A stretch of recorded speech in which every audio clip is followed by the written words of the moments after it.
Yeah, I think I was most excited about filming this video than I was about my favorites. Yeah, I'm gonna be real with you.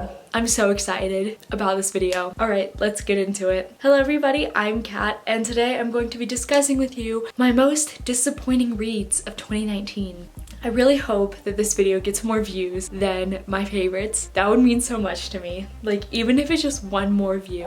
Like, if my favorites gets 1 view and this gets 2 views, I will be happy. Here we go. So this is, again, I think it's somewhat in order of how I read them throughout the year. Yes, I put them in order of how I read them throughout the year, just like I did my favorites. Check out my favorites video, by the way. If any of these books on this list happen to be your favorite book of the year or your favorite book of all time, you do you, all right? And I'll do me. Although there's one book on here that I really hope no one likes that watches this video.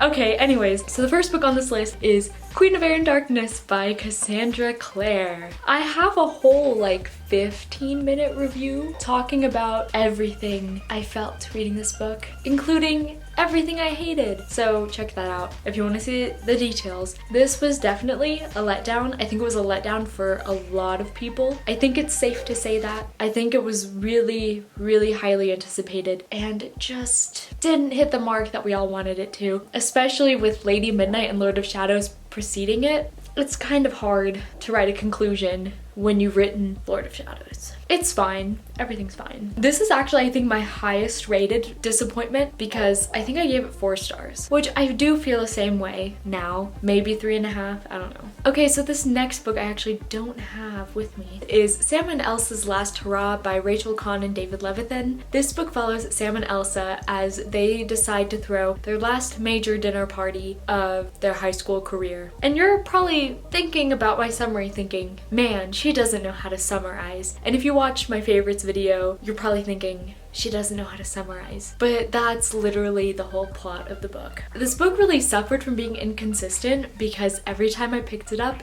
it felt like I was reading a completely different book. I hated the cast of characters in this novel so much, like, I did not like a single one of them. Nope. No. It even took me a while to realize that one of them was actually a sock puppet talking to the other characters. Yeah, no. The only part that I liked about this book was the fact that the dinner party takes place over the entire course of the book, which means that the summary was not misleading for once, because I don't know if you guys have noticed, but for some reason summaries have been greatly misleading within these past few years. I could make a whole video on books with misleading summaries. This book doesn't have a misleading summary, so I appreciated that. I also actually really liked how it wrapped up in the last chapter. I was vastly disappointed in this book considering that these two wrote Dash and Lily's Book of Dares, which I read a few years ago, and I thought that was like the cutest book. No, this book was such a miss for me, and it was really disappointing because it was like my 4th book of the year that I read. So like already I knew 2019 was off to a bad start because I read that book. Anyways, on to the next one. This one is definitely an unpopular opinion. This is a book that I really wanted to love because this book was like the book of the summer. Everyone was reading it. They were all loving it. They were like, yeah, I want to be in a 70s rock band. And then I read it and was like, okay. And that book is Daisy Jones and the Six by Taylor Jenkins Reid. I picked this up because I read Evelyn Hugo. I loved it. Everyone was talking about this book. I haven't watched a lot of favorite videos this year. I need to because I'm pretty sure this book is on everyone's favorite list except probably mine. The main issue for me lied within the characters because I didn't really care for them and I didn't really feel the tension between them until around 75% through the novel. It took me 3/4 of the novel to finally feel some of the tension between the main characters. The plot moved fairly slowly as well. Around 60% of the way through was when I finally started to get hooked into the novel and I was finally realizing, oh okay, this is finally picking up. because it was really slow at the beginning for me. I just felt like there was a lot of exposition that was set up, but I really wanted to love this book because everyone does. Sadly, it just wasn't for me. So these next two books I'm going to talk about briefly because they kind of go hand in hand, and honestly, I can't be bothered to like go into detail with them, and I don't think any of you guys care. That is The Witch Doesn't Burn in this one and The Mermaid's Voice Returns in this one by Amanda Lovelace. These are books 2 and 3, and the women are some kind of magic poetry trilogy. I think that's what you call it. I just didn't enjoy them.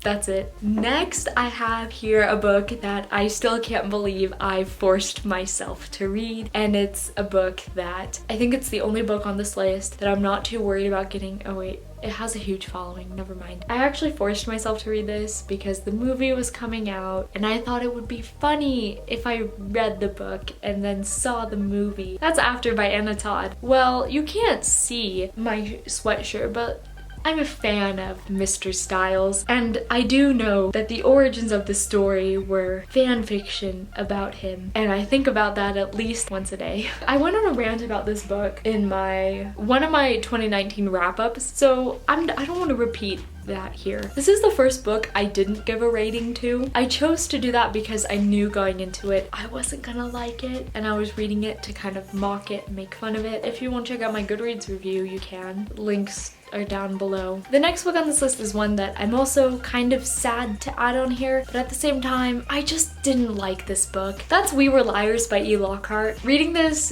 genuinely made me feel like I was just like tripping on acid or something. This book was really confusing. Again, I wasn't hooked until about 60% of the way through it, and it's super short too. I wasn't a fan of the characters either, and I think that's part of why it took me forever to get attached to the story. It kind of worked out that I read this book at a time when I was currently binge watching Veronica Mars, but this did not match exactly what I wanted it to be, which was something out of Veronica Mars. The next book on this list is another book that was really hyped up like a year ago, maybe 2 years ago now, and everyone was receiving it like in boxes and stuff, but I don't know anyone who actually read it now that I think about it. And that is Emergency Contact by Mary H.K. Choi. This book left a bad taste in my mouth. Like, I'm just gonna be honest. It's truly the definition of a mediocre book. Oh wait, I haven't done summaries for like the past few books I've read. Never mind, I'm good. This book is about a girl named Penny and a boy named Sam. It's about how after they accidentally bump into one another, they decide to become each other's emergency contacts, and their relationship grows as they communicate with each other online, but their interactions face to face are very much minimized, so they really truly get to know each other through texting and like calling each other and FaceTime and stuff. The characters were flat, none of them developed throughout the book, and I didn't feel a connection to any of the characters at all. They weren't very likable. The relationships that the dueling protagonist had with other people felt really forced and fake. Also,